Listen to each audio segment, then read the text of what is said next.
Hello, 7th grade. So let's continue on real quickly. We're gonna go right into the next organelle, and that's where today we're gonna be talking about, hopefully, I'm gonna try to get to like 3 or 4 more if I can, okay? So let's talk about cytoskeleton.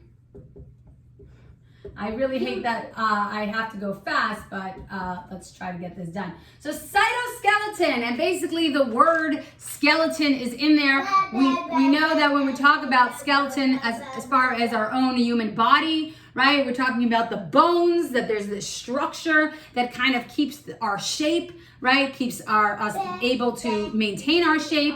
And is very important for other things as well. I think, Yossi, you're the one who did the skeletal system, so we're going to learn all about it next week. But when we talk about cytoskeleton, we're talking about the skeleton of the cell, right? Cyto actually means cell. So cytoskeleton is a web of proteins. Yochai, I'm recording. Can you not yell in the background, please? It's a web of proteins that have 3 functions. So that have several functions in the cell. So, first function is it keeps the cell structure.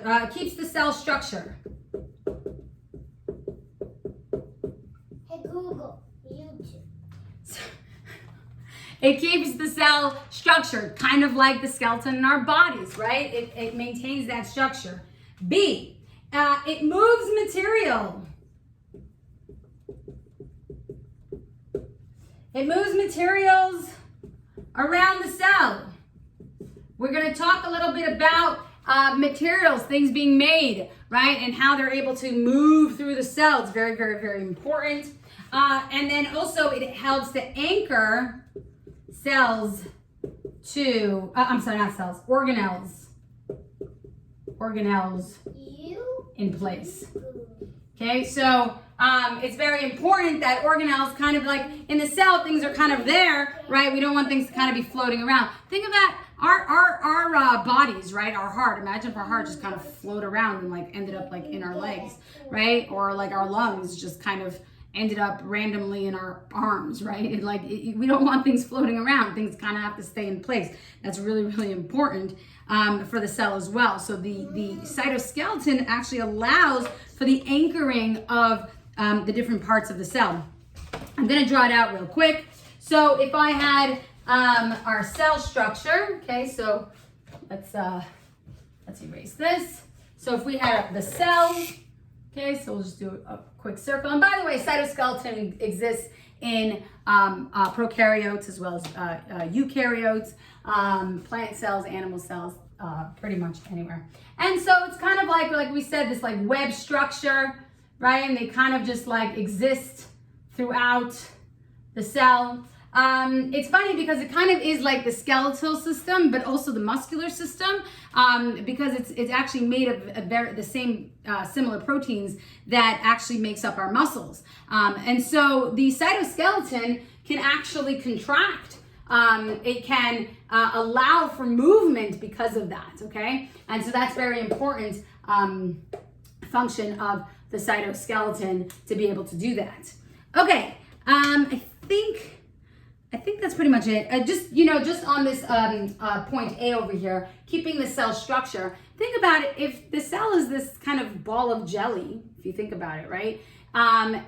If there was nothing really to hold the cell open, kind of to keep its shape, it would just collapse on itself, right? We know that it's made 70% of water, and then there's all this other stuff, right? But imagine if once that water kind of starts, sometimes that water level decreases, if there's no cytoskeleton, it can just really just collapse on itself. And so this really helps to maintain its structure, keeping that cell going. Yes, what do you need? What do you need? Turned it off. Okay. All right, you wanna join my class? You wanna sit here and listen to my class? Come, why don't you take a seat? All right, we are gonna be learning now to the next part about, I think we're gonna go straight now into the nucleus. Yes, the nucleus. Yeah, the nucleus. What is that? Oh, I'm going to tell you right now. So what is the nucleus? Very, very, very important part of the cell. So the nucleus is what we know is a part of the cell. It's a membrane bound, and I'll talk about that in a second, bound structure that contains the DNA of the cell. Oh.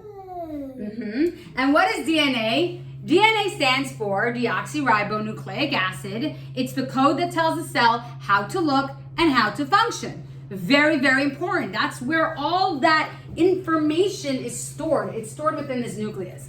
But one thing that I specifically mentioned is that it's a membrane-bound structure. Membrane-bound structure. By the way, because we're not in class, there's nobody here to point out my spelling mistakes. So hopefully I catch them. If not, hopefully you do and you correct them in your notes. So basically what happens is it's a membrane-bound structure. So what does that mean? So we have our cell. Okay, this is our cell. It's got all this stuff inside it. But then inside of the cell, and we know that this cell is covered by a cell membrane, right? We have this double layer, right? This bilayer structure. Okay, I'm not going to draw the whole thing around, but it basically has this structure as well. Okay, now we call that the cell membrane. Now, the nucleus is inside of the cell. But what's really amazing is that the nucleus is also membrane bound.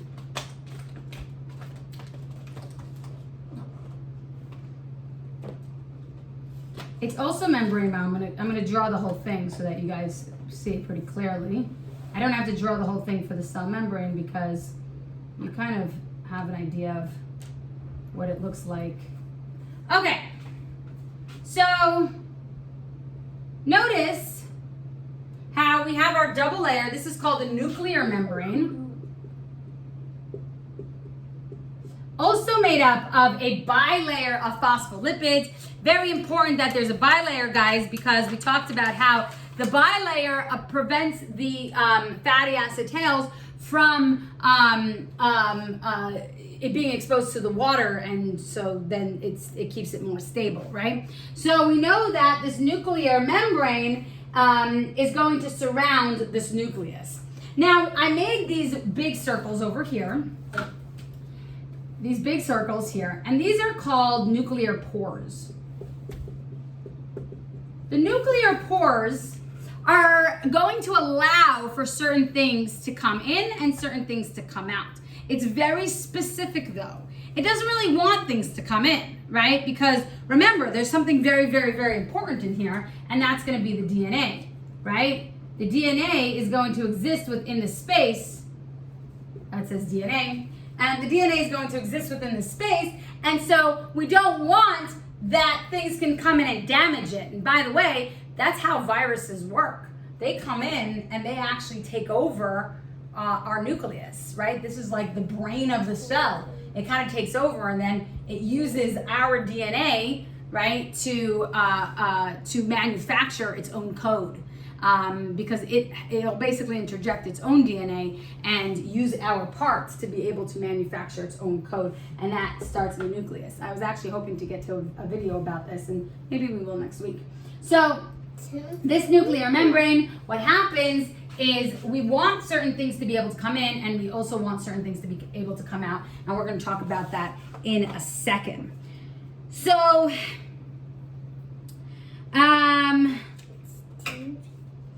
while I get into this right this moment, I think, we're about 9 minutes already.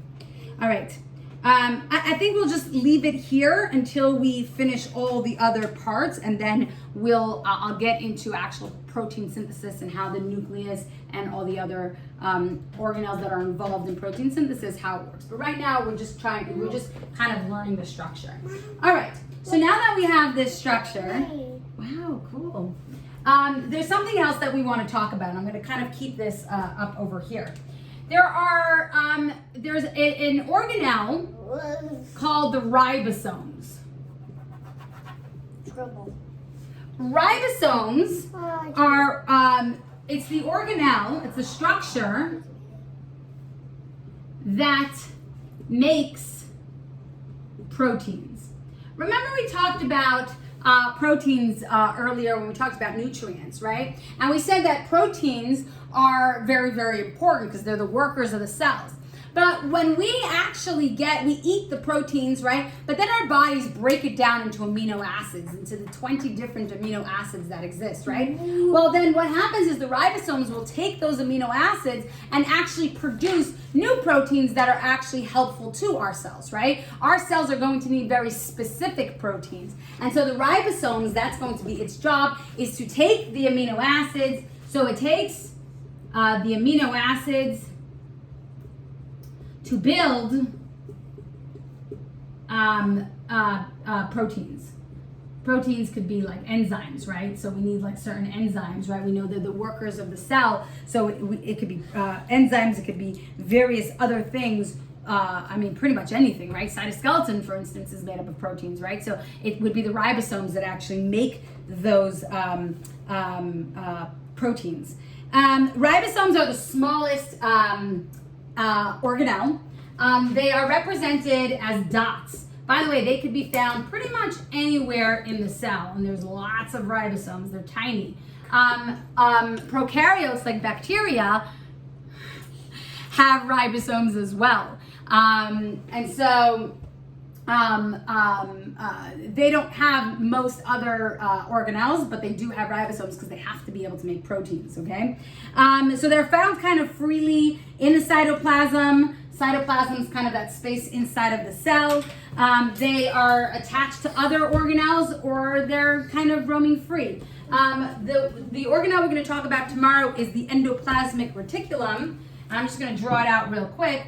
There's the endoplasmic reticulum, and actually there's two kinds. There's the rough and the smooth, but the rough one, actually the reason it's called rough is when you look under a microscope, it has loads and loads and loads of ribosomes stuck onto it. And if you notice, it's right by the nucleus, okay? So yes, you can have ribosomes kind of spread out around the cell, but there are also ribosomes actually attached to organelles, depending on the organelle and what it needs to accomplish. So that will be that for today, and hopefully we'll be able to finish up tomorrow. Have a great day. Yes, honey.